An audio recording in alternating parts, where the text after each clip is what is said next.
Bien, voy a comenzar con el formulario, como os he comentado, el formulario o el prontuario de neumática de Julia López. Y vamos a ver que tenemos en primer lugar tipos de cilindro, que aunque es muy básico, vamos a recordarlo. Tenemos los de simple efecto y los de doble efecto, que se diferenciaban en si yo necesito el aire y uso el aire solo para producir un efecto de entrada o de salida del émbolo. En este caso, de simple efecto, vemos que tenemos el aire que al entrar aquí lo que hace es salir. Entonces lo normal es que el muelle siempre haga que tenga el cilindro en retroceso. Esto sería también un simple efecto donde uso el aire para retroceder. Es decir, si no hay aire, el muelle hará que siempre esté el émbolo esté fuera o el vástago esté fuera. La otra parte es el de doble efecto, tanto cuando usamos el aire tanto para avanzar como para retroceder. Entonces, lo primero es definir si es de simple efecto y doble efecto, que yo os recomiendo que siempre lo pongáis en vuestro problema. Después de eso, tenemos que, lo que hemos dicho, para un problema básico, lo normal es que nos pidan cosas concretas, pues va a ser casi siempre que yo recomiendo muy encarecidamente que calculéis la superficie por separado. Para eso luego nos servirá muy cómodo tener el tema de las fuerzas, las teóricas, siempre las fuerzas teóricas, las que dependen exclusivamente de la presión de trabajo, ¿vale? Y la superficie del émbolo o la superficie de empuje. Luego tendremos en algunos casos donde necesitaremos calcular, porque así nos lo pida el ejercicio, fuerzas contrarias o fuerzas que se deban al muelle o las fuerzas de rozamiento, también las tendremos. Y en algunos casos nos hará falta ya plantear balances de fuerza cuando sean ejercicios reales. La otra parte de problemas que vamos a ver esta semana, la parte de trabajo y potencia la vamos a dejar para la semana que viene, aunque también es sencillito, pero prefiero dejarlo y vamos a ver la segunda parte que viene muy asociado con la parte de las construcciones geométricas, es el cálculo de volumen y caudal, porque vais a ver que están muy relacionados y si lo hemos hecho por parte, lo que es el volumen de avance y el volumen de retroceso. ¿De acuerdo? Entonces vamos a iniciar esta explicación. En primer lugar, cuando haya que calcular siempre la fuerza, siempre vamos a empezar con el cálculo de superficie. Fijaros que la superficie, cuando hablamos de avance y retroceso, nos referimos a cualquier cilindro, pero en el caso de simple efecto vamos a tener en cuenta que tenemos un muelle, con lo cual uno de los movimientos, el de avance o el de retroceso, depende de qué montaje sea, va a ser la fuerza del muelle. Esto es importante que lo tengamos claro cuando estemos hablando de fuerzas de avance y retroceso. En el caso de doble efecto, no, en el caso de doble efecto lo tenemos siempre. La fuerza y el retroceso va a ser el teórico debido a la fuerza del aire. Bien, cuando calculemos la superficie de avance siempre es pi de cuadrado partido por 4. ¿De acuerdo? Es el émbolo, acordaros que el émbolo es circular, con lo cual tenemos el diámetro, que lo llamaremos de mayúscula, pi de cuadrado partido por 4. En el caso, cuando estamos hablando de retroceso, aquí, cuando introduzcamos el aire aquí o aquí, tenemos esta superficie y esta superficie. Es decir, tendremos la superficie del diámetro mayor y el diámetro menos la superficie del diámetro menor. ¿De acuerdo? Con lo cual será pi de cuadrado partido por 4 menos pi de cuadrado partido por 4. Sería superficie de retroceso pi diámetro al cuadrado partido por 4 menos pi diámetro al cuadrado partido por 4. Sacando factor común, pues aquí tenemos.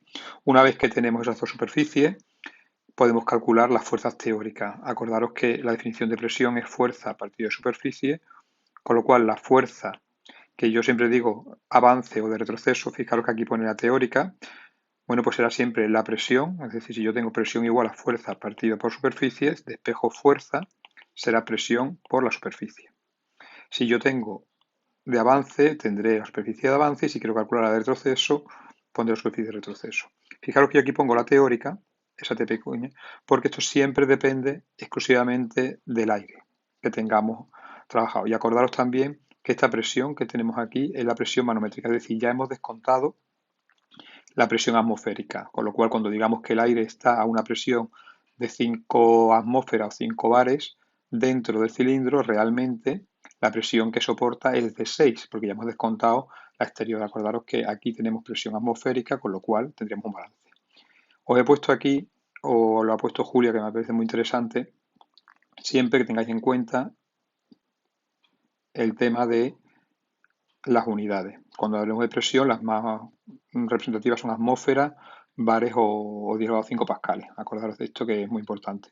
Con respecto a la fuerza, lo normal es que nos den en newton, pero también lo pueden dar en kilopondio, y acordaros que un kilogramo de fuerza es igual que un kilopondio, igual a 9,8 newton. ¿De acuerdo? Son dos cosas importantes a tener en cuenta. Bien, cuando hablemos de muelle, lo normal es que nos puedan dar el muelle de muchas formas, nos definan el problema de muchas formas. Aquí han puesto constante, no es lo normal, pero podría decir, proporcional a una fuerza de movimiento, es decir, muchas veces dicen que la fuerza del muelle es 10% de la fuerza de avance o algo, ya lo veremos en los problemas, ¿vale? Será constante, o sea, sería proporcional a una fuerza en concreto, pero muchas veces cuando ya tengamos unas características del muelle, lo normal es que nos digan que la fuerza del muelle es la constante por X, donde X es lo que se comprime el muelle. Es decir, X sería la longitud de reposo del muelle, es decir, cuando el muelle no tiene tensión ninguna ni hace fuerza, menos la longitud que esté comprimido. Esa diferencia será X y en función de la constante, acordaros que tienen que salir newton.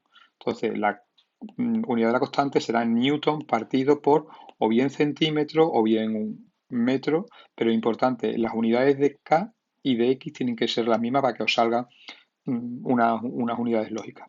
Por último, las fuerzas de rozamiento las podrán siempre acordar que se oponen al movimiento y os pueden decir que son constantes, que no es ni mucho menos lo normal, o que os lo digan que es proporcional a la fuerza de movimiento, que esto es lo más propio, que os digan que es el 10% de la fuerza del movimiento, el 6%, o que os digan una constante de rozamiento. En cualquier caso, lo vamos a ir viendo en los problemas. Entonces, repito, lo más importante, primero distinguimos si es de simple efecto o doble efecto, calculamos la superficie, luego las fuerzas teóricas en función exclusivamente de la presión, vemos si tenemos fuerzas contrarias o si tenemos fuerza de muelle o tenemos fuerza de rozamiento y en ese caso calcularemos las fuerzas reales o las fuerzas efectivas o las fuerzas que desarrolla el cilindro. Bien, la segunda parte es el cálculo de volúmenes y caudales. Bueno, pues igual que antes tenemos claro que yo tengo un cilindro, pues como dice su nombre, el volumen, aquí lo tenemos, el volumen de un cilindro será la superficie de la base por la carrera. Es decir, mi cilindro tiene esta forma, ¿vale? O si fuese, aquí tenemos que no es lo mismo el volumen de avance que el volumen de retroceso. Si vemos aquí, lógicamente, el volumen cuando avanza aquí es diferente que cuando avanza aquí, que tenemos que quitarle el volumen del vástago. Con lo cual, si ya hemos calculado la superficie, el volumen de avance será la superficie de avance por la carrera y el volumen de retroceso será la superficie de retroceso por la carrera. Ahora, ¿qué sentido tiene? Bueno, pues tenemos que calcular siempre el volumen del ciclo, que será siempre el volumen de avance más el volumen de retroceso. Y aquí es fundamental que sepamos si es de un simple efecto o doble efecto. Pero bueno, también teniendo claro que el volumen de ciclo es volumen de avance, volumen de retroceso, tendremos que, sustituyendo la fórmula, será superficie de avance más superficie de retroceso por la carrera. Bien, ¿qué pasa? Si tenemos un cilindro de simple efecto, pues si el cilindro es de simple efecto de este modelo, solo usaremos aire para hacer el avance. Con lo cual el volumen de retroceso en este caso sería cero porque el retroceso lo hace el muelle. Si tuviésemos este caso, el volumen de avance es cero porque se debe al muelle. No tiene aire y sin embargo el volumen de retroceso sería este volumen que hemos calculado aquí. Cuando tengamos el de doble efecto, el volumen de ciclo será el volumen de avance más el volumen de retroceso. Si os dais cuenta es muy claro, si lo pintamos va a ser mucho más fácil, no hace falta que aprendáis la fórmula. Bien, tenemos claro que el volumen de un ciclo, por lo tanto, será el volumen de avance más el volumen de retroceso. Ese volumen será en el tiempo de ciclo y por eso siempre aquí han hecho una aclaración muy interesante que tenemos que tener claro siempre qué unidades estamos trabajando. Lo normal en un cilindro es que siempre hagamos referencia al ciclo. Para eso será muy importante que nos den el tiempo de funcionamiento o el tiempo de ciclo. ¿Que no nos dicen nada? Suponemos un ciclo. que nos dicen una frecuencia o una cadencia, pues lo que tenemos que será tener una relación entre el tiempo de ciclo y el tiempo de funcionamiento. Si en lugar de pedirme el volumen me piden el caudal, pues la fórmula de toda la vida, el caudal volumétrico, pues sabéis que puede ser caudal másico, el caudal volumétrico será volumen partido de tiempo. Y la aclaración, la misma referencia, es decir, si yo pongo aquí el volumen de un ciclo, aquí pongo el tiempo de ese ciclo. Si en vez de ser el tiempo en un ciclo me piden el tiempo en una hora o en un tiempo, pues tendré que ver la relación entre el tiempo de ciclo y el tiempo de funcionamiento. Pero repito, lo vais a ver muy clarito en los problemas. La segunda parte, el caudal este, como hemos dicho, siempre lo hemos calculado en la presión de trabajo, es decir, a la presión donde está funcionando y descontando la presión atmosférica. Nos pueden pedir el volumen o el caudal en condiciones normales, es decir, cuando estamos trabajando a la presión de una atmósfera.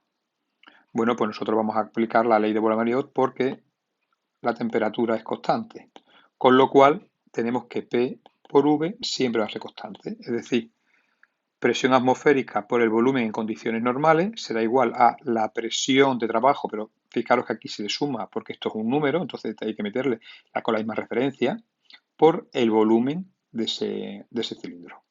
Es decir, tenemos presión por volumen es igual a presión por volumen. Aquí las condiciones de trabajo y aquí las condiciones normales. Si esta fórmula la dividimos por T y por T, aquí aparecen los caudales, como podéis ver. Con lo cual la fórmula de volumen se convierte en fórmula de caudales, es decir, la presión atmosférica por el caudal en las condiciones normales será igual a la presión de trabajo, siempre sumándole la presión atmosférica, por el caudal en las condiciones. Y esto siempre en la unidad de tiempo. Podemos calcularlo en el tiempo de un ciclo, como queráis. ¿De acuerdo? Muy importante. Acordaros del tema del tiempo, porque el tiempo es fundamental aquí y os puede dar algún sustillo. Pero vamos a ver muy claro en los problemas.